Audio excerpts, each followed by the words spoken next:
Assalamualaikum warahmatullahi wabarakatuh. Selamat pagi, Pak Muhammad Yusuf. Kami dari kelompok 6 Manajemen Bisnis Retail ingin mempresentasikan hasil kelompok kami. Saya Dinian Rufas selaku moderator di kelompok ini,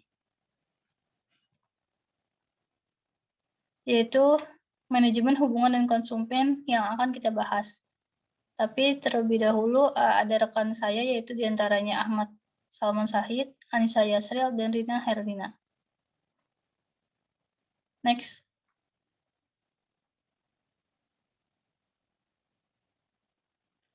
Strategi retail ada beberapa macam, diantaranya retail market strategi, financial strategi, retail location, retail state location, human resource management, information system and supply chain management, common relationship management. Next. Manajemen hubungan konsumen atau CRM, filosofi bisnis dan serangkaian strategi, program, dan sistem yang berfokus pada mengidentifikasi dan membangun loyalitas dengan pelanggan pengecer yang paling berharga. Next. Berikut semua pelanggan tidak sama menguntungkan dan pelanggan yang kurang lebih menguntungkan perlu diperlakukan secara berbeda. Pengecer sekarang berkonsentrasi untuk memberikan nilai lebih kepada pelanggan terbaik, menggunakan promosi dan layanan yang ditargetkan untuk meningkatkan bagian dompet atau pemasukan pembelian pelanggan yang dilakukan dari pengecer.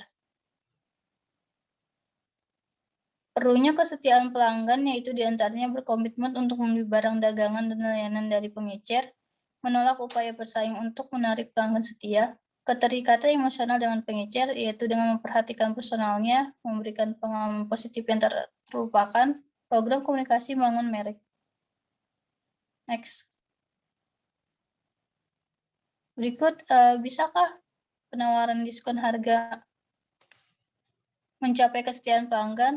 Jawabannya tidak, yaitu strategi retail seperti ini dapat ditiru oleh pesaing. Strategi ini mendorong pelanggan untuk selalu mencari kesepakatan terbaik daripada memegangkan hubungan dengan pengecer. Next. Berikut ada prosesnya, yaitu proses yang berulang, mengubah data pelanggan menjadi loyalitas pelanggan menjadi 4 aktivitas, diantaranya yang pertama mengumpulkan data pelanggan, kedua menganalisis data pelanggan dan mengidentifikasi target pelanggan, ketiga mengembangkan program CRM, dan keempat menerapkan program CRM.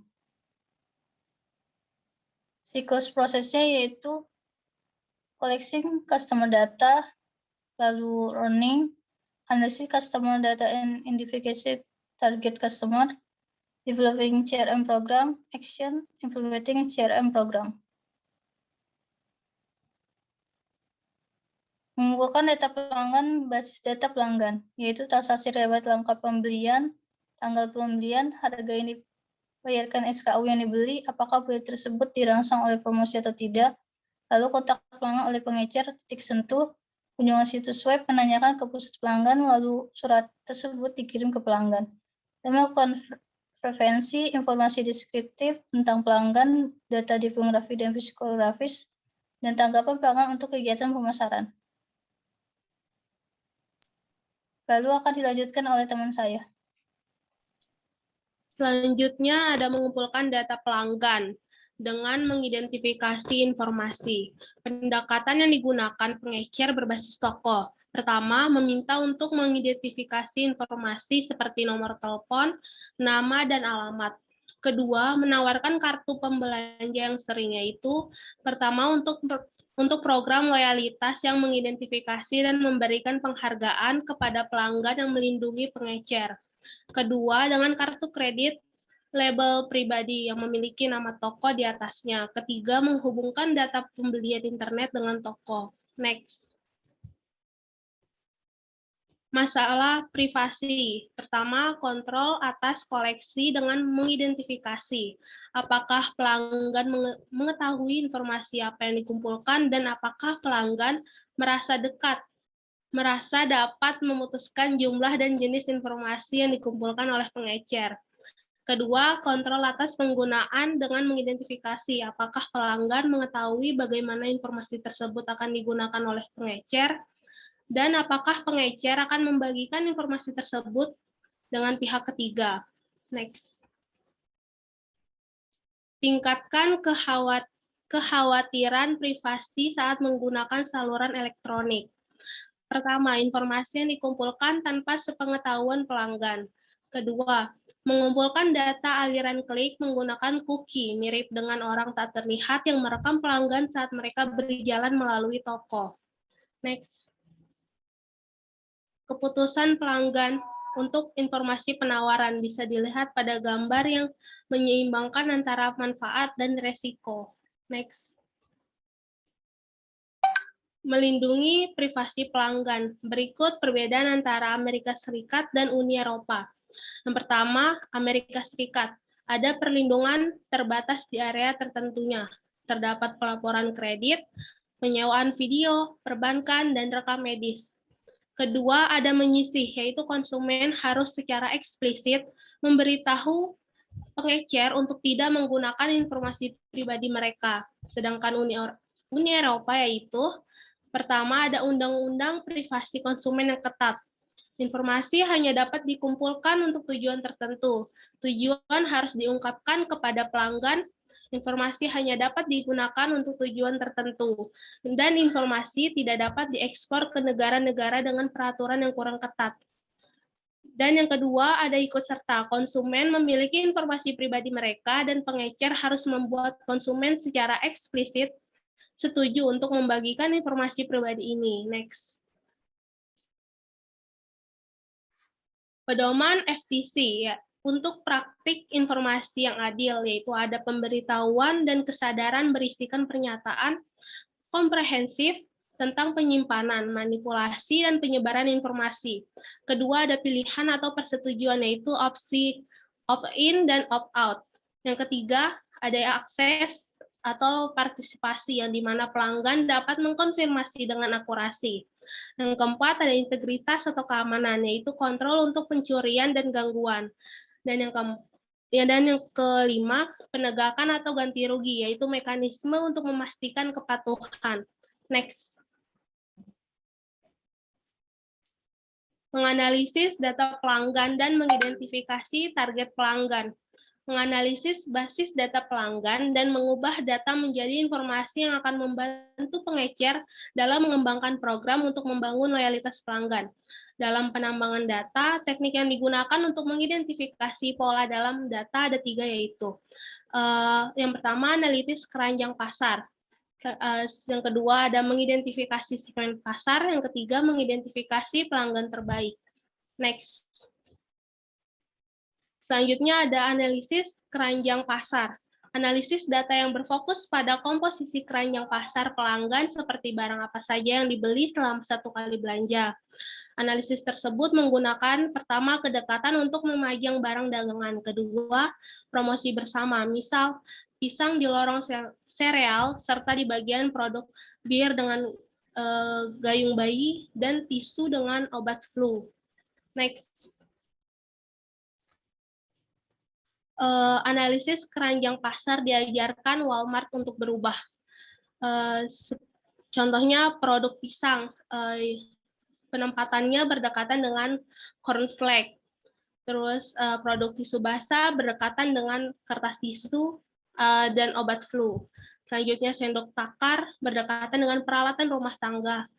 Selanjutnya senter berdekatan dengan hardware. Kue cemilan Debbie kecil berdekatan dengan kopi, semprotan serangga berdekatan dengan peralatan berburu. Next.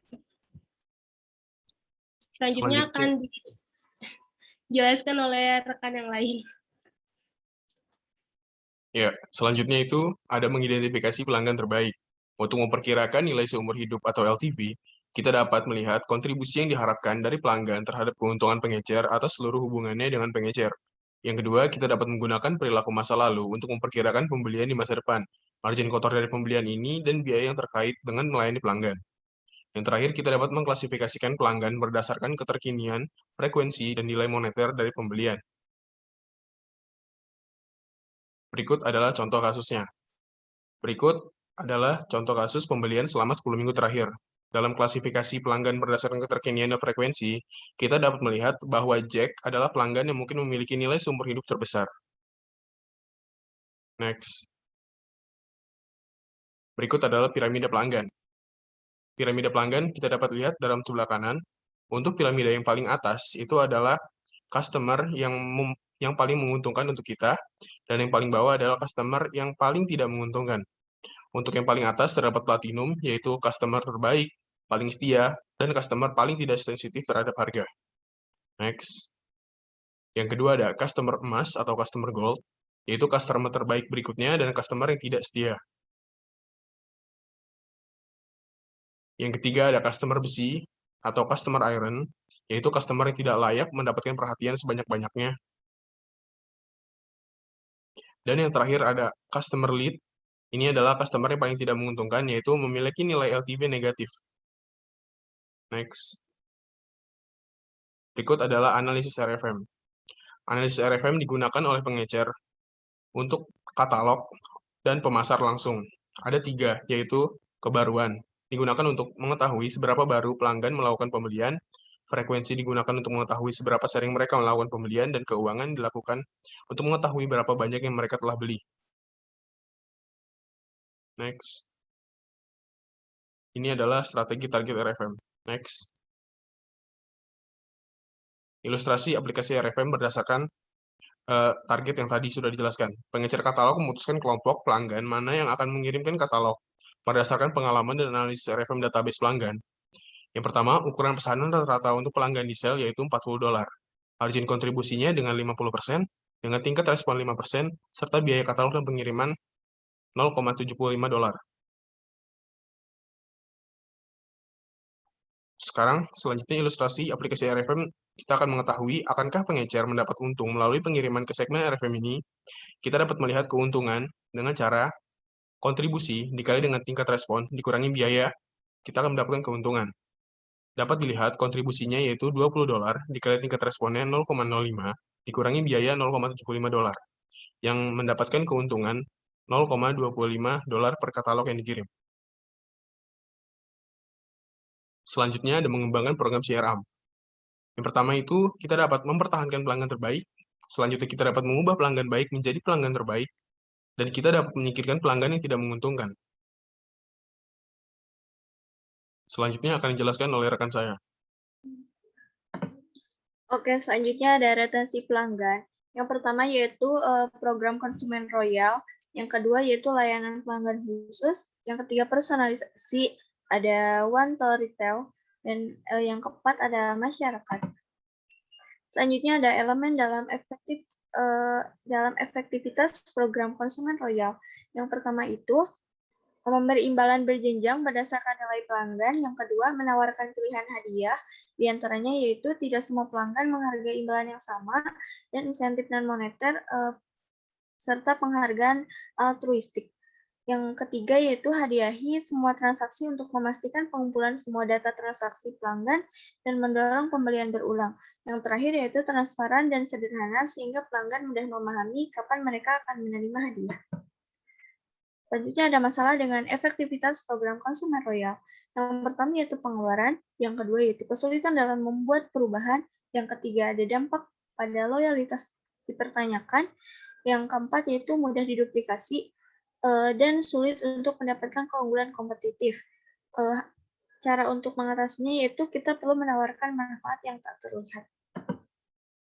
Nah, selanjutnya ada personalisasi, dapat dilihat di gambar yang tertera.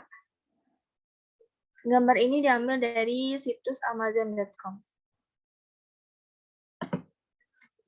Selanjutnya ada mengubah pelanggan yang baik menjadi pelanggan terbaik. Yang pertama yaitu ada alkimia pelanggan, yaitu mengubah pelanggan besi dan emas menjadi pelanggan platinum yang sudah dijelaskan tadi. Yang kedua yaitu penjualan tambahan sebagai cara untuk mencapai alkimia pelanggan. Nah, caranya itu yang pertama melibatkan penawaran dan penjualan lebih banyak produk dan layanan kepada pelanggan yang sudah ada dan meningkatkan pangsa dompet pengecer dengan pelanggan ini. Yang kedua yaitu pertunjukan Oprah Winfrey untuk menjual buku, film, dan TV spesial seperti Harpo Productions, saluran kabel seperti Oxygen Media, dan sebuah situs seperti http://www.oprah.com dan majalah O. Yang selanjutnya yaitu berurusan dengan pelanggan yang tidak menguntungkan. Untuk caranya itu yang pertama kita harus menawarkan pendekatan yang lebih murah untuk berurusan dengan pelanggan ini. Terus yang kedua itu, kita harus menagih pelanggan untuk layanan tambahan yang diminta oleh pelanggan tersebut. Selanjutnya ada menerapkan program CRM. Yang pertama yaitu lebih dari manajemen CRM, sistem komputer, dan komunikasi tentang pentingnya pelanggan. Yang kedua ada tambahan yaitu koordinasi yang erat antara departemen, pemasaran, MIS, operasi, dan SDM. Yang ketiga yaitu pergeseran orientasi dari produk terpusat menjadi terpusat ke pelanggan. Maksudnya produk tersebut terpusat ke pelanggan. Nah, kata kunci yang dapat diambil dari materi ini ada 3. Yang pertama itu ada analisis RFM. Itu ada 3 yaitu kebaruan, frekuensi, dan moneter. Sering digunakan oleh pengecer katalog dan pemesan langsung. Skema untuk mengelompokkan pelanggan berdasarkan seberapa baru mereka melakukan pembelian, seberapa sering mereka melakukan pembelian, dan berapa banyak yang telah mereka beli. Yang kedua yaitu ada program sering berbelanja atau customer royal. Itu program penghargaan dan komunikasi yang digunakan oleh pengecer untuk mendorong pembelian berkelanjutan dari pelanggan terbaik pengecer. Yang ketiga yaitu 1-ke-1 retail atau one-to-one retail. Itu mengembangkan program retail untuk kelompok kecil atau pelanggan individu. Sekian presentasi dari kelompok 6. Apabila terdapat banyak kekurangan, kami mohon maaf. Wassalamualaikum warahmatullahi wabarakatuh.